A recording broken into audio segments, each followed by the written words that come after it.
Hey everyone, and welcome back to my intense mono ice run of Pokémon Rejuvenation. I hope everybody is staying happy, healthy, and safe. As this is the finale, we're going to skip over the rules again, and instead we're going to quickly recap the last part. Last time we went from 4 gym badges to 11, ending things off in Grand Dream City, or at least in the nightmare version of GDC where we defeated the Puppet Masters. Afterwards, Alita invites us to go to where she's been staying at, and this leads into more story, but eventually we will wind up taking another trip into the past. After a few chunks of story, we'll reach the Vivian battle. Vivian isn't necessarily an easy battle, but because I have methods such as my Frostlass's Destiny Bond and my Avalug's Sturdy and Mirror Coat combination, I can take out some of her bigger threats, while the rest of my Pokemon can handle the rest of hers. My Frostlass gets sacked in order to remove her Tyranitar, while I use my Avalugg to remove her Mega Alakazam. My only other win condition for this fight was ensuring that I had a Alolan Sandslash with me, as I did need that Steel type in order to take care of her Florges. Florges is a very bulky Pokemon, and it can get out of hand very easily. After we defeat Vivian, we'll eventually reach the Doomed timeline. Now there's only 2 battles in this timeline, and only one of them is actually mandatory. The only mandatory battle in the Doomed timeline is the battle with the alternate version of Valerie, which is on the SS Paradise. This battle is a little bit tricky here. I started off by using my Avalug's Mirror Coat to take care of her Tentacruel. Tentacruel is pretty bulky and pretty annoying, and you'll kind of notice that with some of her team members. Her Sharpedo, though, isn't actually a problem, even though it is a Mega Sharpedo. Mega Sharpedo doesn't actually outspeed Frostlass without a speed boost, which would require it to not Mega Evolve for a turn. So my Frostlass is easily able to take it down with it using the Destiny Bond. My main issues with her Pokemon come in the form of Vaporeon and Jellicent. Vaporeon has Wish, which can heal half of its HP after a couple turns. It also has Protect, so it can stall out for those turns. It's also incredibly bulky, and I don't really have any Pokemon that can exploit any of its weaknesses. Unfortunately, what ends up happening is I do send in my Sandslash, and I use it to weaken the Vaporeon. I have to be very careful about how I do this because I don't want the Vaporeon to recover. However, I did feel that I needed a little bit of chip damage on it. After my Sandslash faints, I send in my Cloyster, and I Shell Smash and begin to wreck holes in her team. Cloyster takes out her Vaporeon, it takes out her Dragalge, which had the Dragonium Z, which was very dangerous, and it also nearly takes out her Jellicent. Jellicent is another very bulky Pokemon. It even has Recover, so otherwise, without any exploitable weaknesses, it could have taken me quite a while to actually take out the Jellicent. Afterwards, we should end up at Black Steeple Castle, and at the top, there is a chance that we could actually confront Kenneth. However, I didn't actually battle him. This is a choice that we have to make, and if we choose not to, we can simply let Amber continue to beat up Melia instead. Had I chosen to take Kenneth on, the main stopgap on his team would have been his Mega Lucario. It even had Bullet Punch for priority, which made it especially dangerous to my team of Ice types. Granted, I can think of a few ways around that, and a few ways to actually deal with it, but unfortunately at the time my patience was running out with this Monotype run, so I decided to actually skip the battle. When we return to the present, we'll be greeted with a battle with Suta. I actually kind of had a rough idea of how this battle would go down before I even started this run, however, it's a little bit different.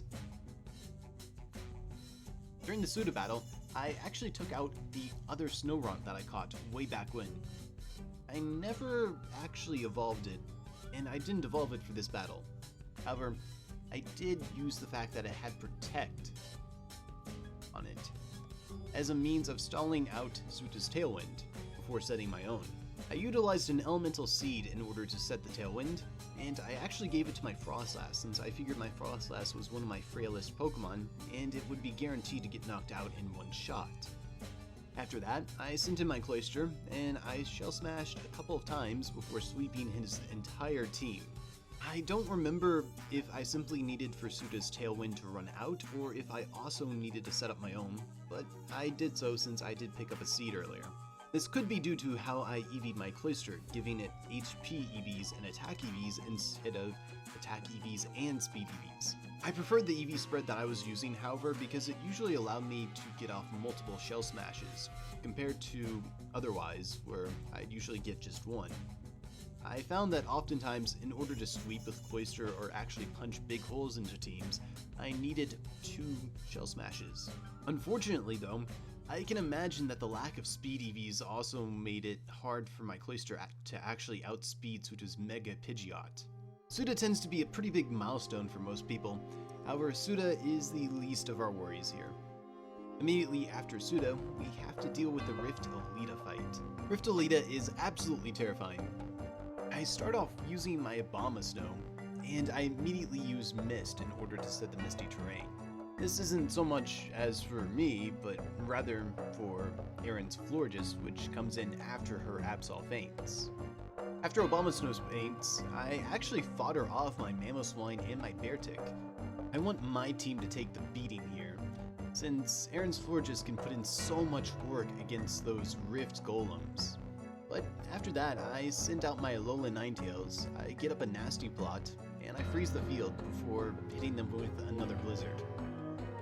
At some point, Erin actually sends out her own Abomasnow, and we end up hitting them with multiple Blizzards, and that's pretty much how the battle ends.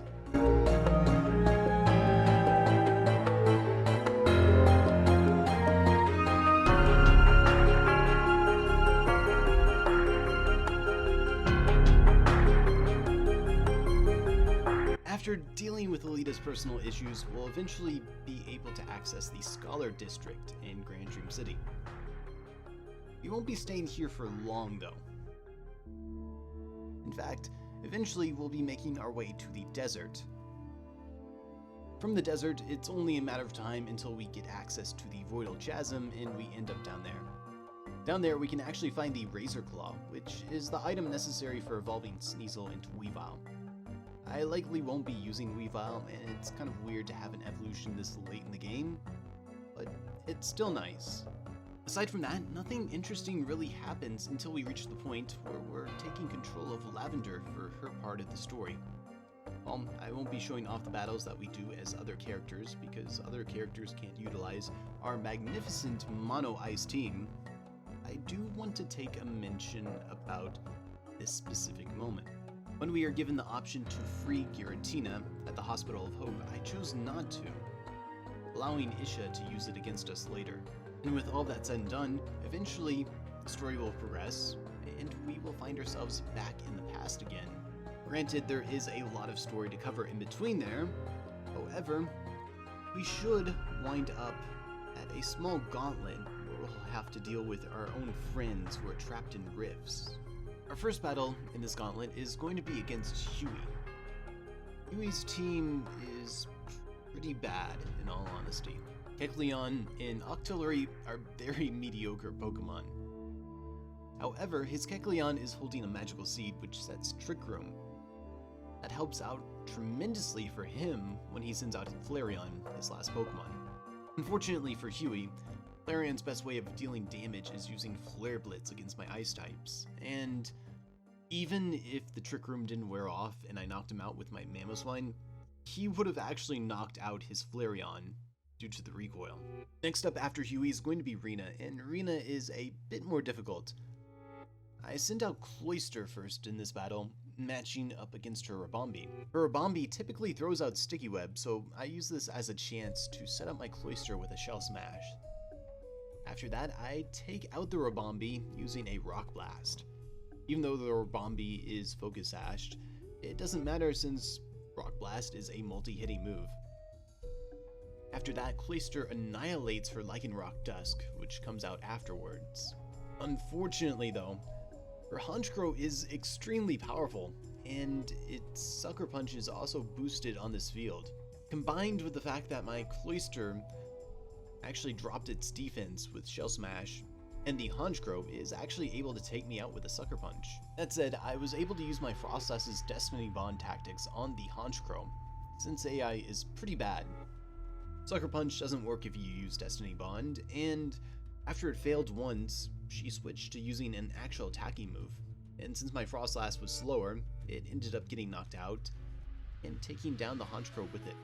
In order to take out her Swoobat, however, I used my Avalug's usual Sturdy and Mirror Coat trick.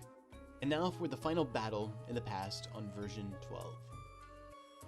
The Rift Gardevoir fight, or should I say Angel of Death Gardevoir fight, is probably what you would expect this to be. You would expect it to be sort of the pinnacle of any playthrough. However, I simply used my usual strats of picking up a magical seed along the way of my journey and giving it to one of my Pokemon during this fight. On a Rift field, a magical seed sets Trick Room, and it also gives the user a +1 in defense, but Trick Room is mainly the thing that you'll want to take note of. Using Trick Room, I could actually send out my Frostlass, and it would be able to use Destiny Bond first before taking down the Rift Gardevoir. I did kind of derp out the first few times I tried this though, because I didn't realize that apparently the Pokemon that held the seed would not be targeted by Rift Gardevoir. Possibly due to the fact that that Pokemon gets a defense boost, and it makes it less appealing for Gardevoir to actually target. After we've dealt with Gardevoir herself though, the rest of the fight is simply dealing with the Kirlia and the Ralts and fighting the Sleep. Thankfully for the first battle, we do have Pokemon that are holding Chesto Berries, which helps out tremendously. There's honestly not much to say about round 2 with the Angel of Death Gardevoir fight. This time you're fighting alongside Rin, but this time your Chesto Berries are also completely used up, which is really unfortunate. But at the end of the day, all that really means is the fight gets dragged out for an extremely long time. Also, random thought, since I'm noticing this while I'm editing, but pay attention to Rift Gardevoir's sprite after the battle ends, and tell me if you notice something unusual.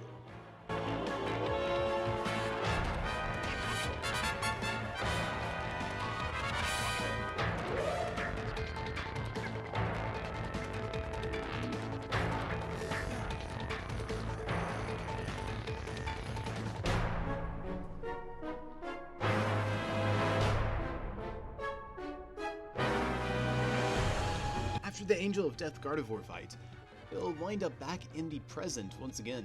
Before we can leave the desert and depart for Grand Dream City once again, Rin decides to challenge us to a battle. This time, Rin means business. His team is actually pretty powerful, especially on the desert field. I started off with my Cloyster once again, and I used that to take out his Cacturn, as well as heavily dent his Mega Scizor. I've mentioned before that steel types tend to be a problem for me, and Scizor is one of those steel types that is a major problem, mainly due to its access to a strong priority Bullet Punch. Thankfully though, after denting it with Cloyster, I am able to send in Mamoswine, which is able to take a Bullet Punch and finish it off. Afterwards, I sacrifice my Frostlass in order to take down his Arcanine, and I use my Avalug's Sturdy Mirror Coat combination to take down his Savali. Flygon is also easily dispatched with a Blizzard. Afterwards, it's just Greninja left. Dealing with Greninja is a little bit tricky though. I send in my Sandslash, which does a great deal of damage with an Iron Head. However, Greninja responds with a Dig, which is boosted on the field. Thankfully though, because Greninja has Protean, it turns into a Ground type, and I'm able to send in Mamoswine, and can pick it off with a super effective Ice Shard. After we deal with Rin, we can head on back to Grand Dream City, and we can finally begin to take part of the tournament. While there's a ton of unique tournament fights ranging from a Rain team to a Fear team to an Extreme Evo Boost team even, we're only here for one battle. Okay, that's kind of smudging it. There's 2 battles we're actually going to cover here. The first interesting fight here is going to be the Cannon fight, although honestly it's just Chewy disguised as Cannon, which hopefully everybody knew that. We get a random field for this fight, which I got the Flower Field, which doesn't really matter here. His Swallow actually hits incredibly hard, but Alolan Ninetales has pretty decent special defense, so it tanks that and knocks out the Swallow with a Blizzard. From there, it's basically all over. I send in my Alolan Sandslash, it gets a Sword Stance up, and then it knocks out his Mega Glalie as well as his Espeon. Unfortunately for Huey, he can't even catch a break, even in the tournament. Now for the real battle that you're here to see at the tournament. Adamite battle. So remember that this battle is actually fought on an inverse field every single time. That impacts a lot of the fight. Starting off, I actually bring back my old Vanillite.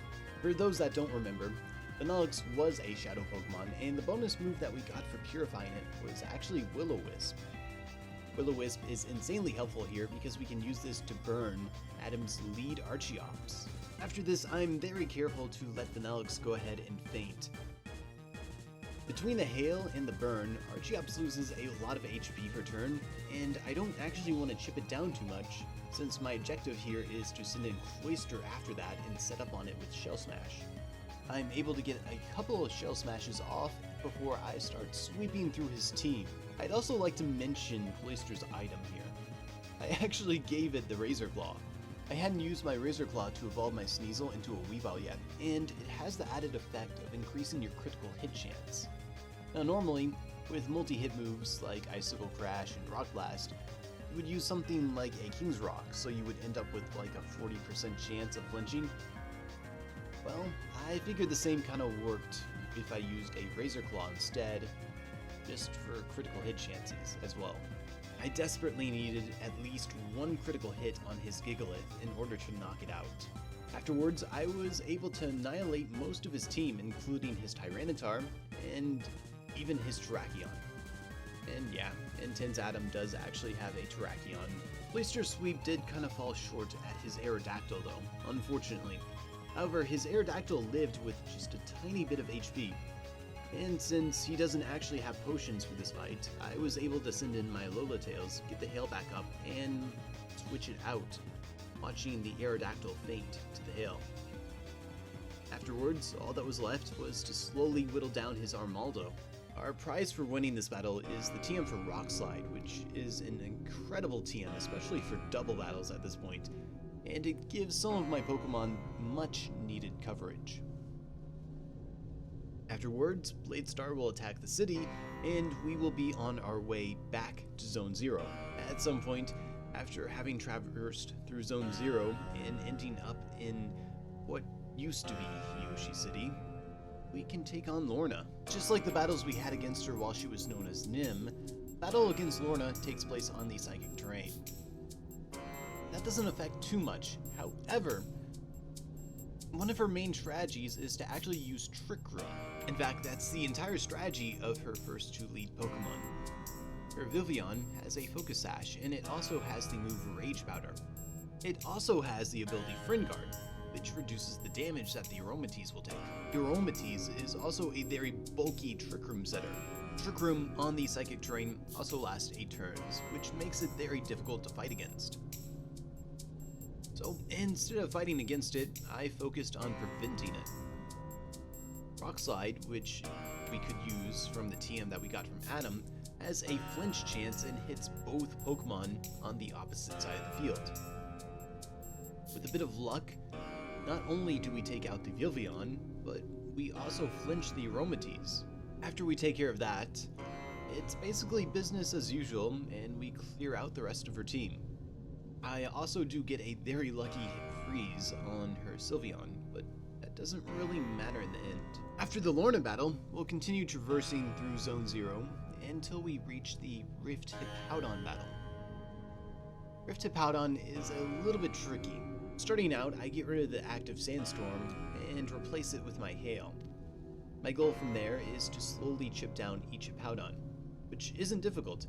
Hippowdon is a very naturally bulky Pokemon, but due to their abilities, they're also both boosted up to +3 in defense and +3 in special defense. The reason I want to slowly chip down their HP and not go around below half HP is mainly because one of the Hippowdons has the move Swallow.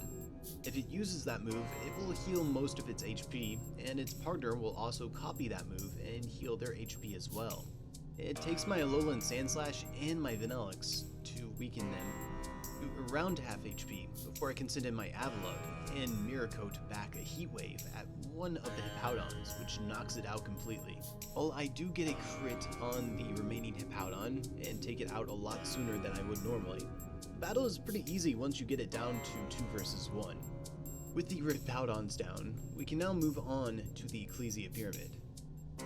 Once we're inside, we can begin our long journey to the top of the Ecclesia Pyramid. Now, while there's a lot of different events that occur on our way up to the top, the only thing we're really concerned with here is the battle that's at the top. The battle with Ryland. Or perhaps I should say Flora. It is Ryland's team, so we're gonna go with that. This battle actually gave me some difficulties, so I ended up backtracking and collecting a new member of the team. Now, while I could have gotten an Aurorus much earlier, I couldn't have gotten one with Aurora Veil until now. With Dive, I was actually able to backtrack and go and collect a Shadow Aurorus. And the move that Shadow Aurorus gives us when we purify it is actually Aurora Veil. Well, pretty much any Pokemon that I have can actually learn the move. The move is also a TM that we don't have access to. Aurora Veil is useful for allowing my Cloyster to actually set up on Ryland's Crocodile, which allows me to take out the Crocodile and heavily damage the Torterra as well. It's also incredibly useful for allowing my Mamoswine to tank one Iron Head from Ryland's Excadrill and then knock it out with an Earthquake.